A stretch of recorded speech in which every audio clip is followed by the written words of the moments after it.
Hey class, Professor Kev here. So before you start answering assignment 2.2, I want to give you some advice. What I prefer as your professor, you see there's four critical elements. List out the first element, put your answer right underneath it. Same thing for the other three. Why I'm encouraging you to do that is so you don't miss any of them. Often students write me an essay, which is fine. However, what that often leads to you missing one of the questions. Now, four questions, you miss one, that's 75%. You're not going to get the grade you're looking for. The other thing it says, limited to one page. Please follow those instructions. Last semester, I was teaching a class, and a student was very happy and proud of themselves. I know it said one page, Kev, but I had a lot to say, and here's my 6 pages. Class, respectfully, don't do that. I'm always honest with you. I don't really want to read 6 pages when it said to read one. And if you work for me and you do that, we're going to have words. I'm going to hand it back to you and ask you why, if I asked for one page, you gave me 6. Want to teach you to follow the instructions. But my students look at me and like, wow, I can't believe you said this out loud. Here's the deal. Honest as I can be, I'm always going to be as honest as I can be. Idiot proof it for you, professor.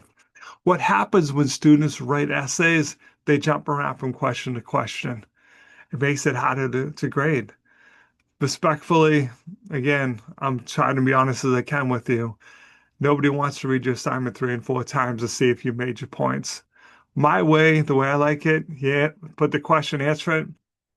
I joke, it's idiot proof. Kev, it's right there, bud. Don't know why I didn't get a good grade. You'll get a good grade because, yep, there's a question, there's the answer. I see this all the time. Students will start with the fourth one and then work back to one. And then it gets that judgment call where you're like, well, Kev, I sort of kind of answered the second one here. See, you're leaving it up to interpretation. Don't do that. I know as a student, I've had these discussions with my professor. Like, I feel like I answered the question here. Well, you sort of kind of did, but you didn't go into the detail. I had it happen last semester. The student was sad.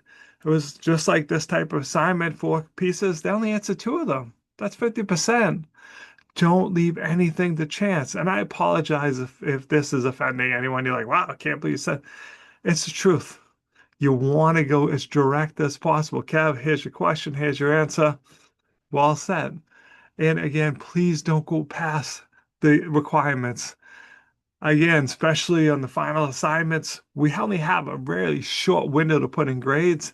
And you have students like, hey, look at me. I did 10 pages instead of whatever the number was supposed to be.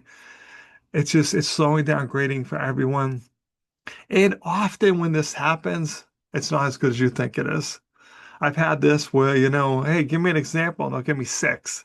Okay, it's overkill. Oh, they'll repeat themselves over and over again. Like, okay, bud, you made the same point 4 times and just using different words. Or as I said above, please don't do that. And again, I'm not trying to, upset you. I'm just trying to help you do really well in the class. Follow the structure. It just makes life easier because then you didn't miss anything. And I've had that where students like, yeah, you're right. I missed question 4. Now it's that 75%, and they worked really hard on the other 3 questions. So again, please follow my instructions. Just going to make life easier for everybody. If you have any questions about this isn't clear, email me, text me, whatever you want to do, however you want to communicate with me.